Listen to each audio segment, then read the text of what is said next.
Bermuda map start দেওয়ার সাথে সাথে একটা হ্যাকারের সম্মুখীন হতে হয়। তো হ্যাকারটা ম্যাচ শুরুতেই আমি ল্যান্ডিং করার সাথে সাথে আমার মাইনে দেয়, আমার টিমমেট আবার আমাকে রিভাইভ দেয়। রিভাইভ দেওয়ার পর আমি নামি, আমার টিমমেট দুইজনকে মারে। আমি টোকেন কালেক্ট করে রিভাইভ দিতে যাই গাড়ি নিয়ে, গাড়ির মধ্যে মারে। তো আমার স্কোয়াডটারে একাই খেয়ে দেয়।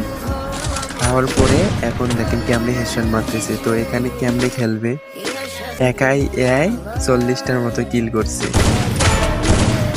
ভাবা যায়? কি জুম করে মারতেছে, শালা বট। 2022-21 সালে এরকম চলতো যে সবাই হ্যাক ইউজ করতো, বিশেষ করে এফএফ টুলস একটা, মানে তখনকার যারা খেলতো অধিকাংশ মানে ম্যাক্সিমামরাই হ্যাক ইউজ করতো। এখন তো ওইটা কাজ করে না আগের মতো। আইডি ব্যান হয়। তারপরে এই হ্যাকগুলো তখনকার সময় খুব চলতো, এখন দেখেন কি অবস্থা।